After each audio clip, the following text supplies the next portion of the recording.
ই রিক্সা controller service করা খুবই সহজ, আশা করি সেটুকু তোমরা জানো। এবং আমি কয়েকটি টিপস বলে দিচ্ছি যার মাধ্যমে তোমাদের কাজ করতে গেলে খুবই উপকার হবে। আশা করি টিপসগুলো তোমাদের কাজে লাগবে। তো চলো শুরু করা যাক। এটা আমরা জানি কি আমাদের কন্ট্রোলার চালু হতে গেলে 48 ভোল্টের প্রয়োজন, ঠিক আছে। এটা হলো পজিটিভ, এটা এবং নেগেটিভ।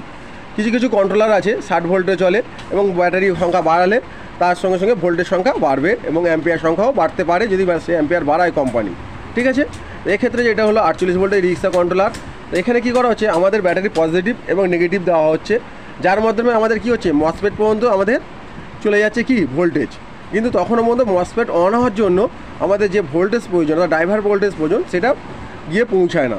তার কারণ হলো প্রতিটা কোম্পানি আমাদের কি করছে না একটা কি করে একটা কি অর্থাৎ চাবি যে অংশটা আছে এই অংশটা থেকে ড্রাইভার সেকশনে একটা ভোল্টেজ দিচ্ছে। অর্থাৎ এই যে সেকশানটা দেখছো যে সিপিইউ সেকশান, এই যে সিপিইউ সেকশান, ঠিক আছে, এই সেকশানকে বা আমাদের এই যে ছোটো ছোটো যে দেখো ট্রানজিস্টারগুলো দেখা যাচ্ছে না, এই ট্রানজিস্টার সেগুলোকে চালু করার জন্য আলাদাভাবে একটা পোর্শান দিয়ে দিচ্ছে, অর্থাৎ এই কি পোর্শান বলে।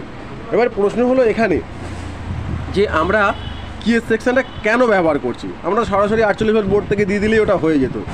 তার কারণ হলো বন্ধু, যখন একটা গাড়ি চলছে তখন কি হয়, গাড়িটা চলতে চলতে তো তাকে দাঁড় করাতে হবে, চালু করতে হবে। তাহলে সার্কিট থেকে যদি আমি সেটাকে বন্ধ করতে পারি চেষ্টা করি তাহলে সেটা আমাকে সার্কিটটা খুলে বন্ধ করতে হবে। কিন্তু যদি আমি সেটা তার বাইরে করে রাখি তাহলে কি হবে, আমি সেখান দিয়ে সেটাকে অন অফ করতে পারি। যার কারণে এটা হলো বাইরে থেকে কিয়ের পোর্শনটা করা হয়েছে, ঠিক আছে।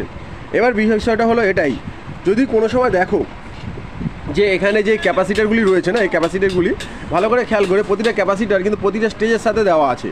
তাহলে এখানে আমাদের এটা তো ডিসিতে চলছে না, এটা তো আমাদের ডিসিতে চলছে, তাহলে আমাদের ক্যাপাসিটারগুলো দেওয়ার প্রয়োজন কি ভালো করে খেয়াল করবে। যদি কোনো সময় গাড়ির স্পিড কমে গিয়ে থাকে বা গাড়ি ধরো চলতে চলতে আটকে যাচ্ছে তাহলে বুঝবে যে এখানে যে ক্যাপাসিটারগুলি রয়েছে সেই ক্যাপাসিটারগুলি উইক হয়ে গেছে বা খারাপ হয়ে গেছে, যেটা সাধারণ চোখে দেখা যায় না, ঠিক আছে।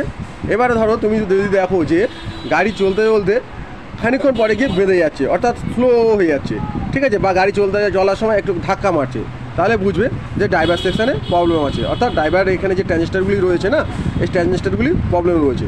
কোন সেকশানে প্রবলেম রয়েছে সেটা বোঝার জন্য কী করতে হবে, প্রথমে এই যে তারগুলি আছে মোটরের, এই তারগুলিকে কোনো মোটরের সাথে কানেক্ট করবে না।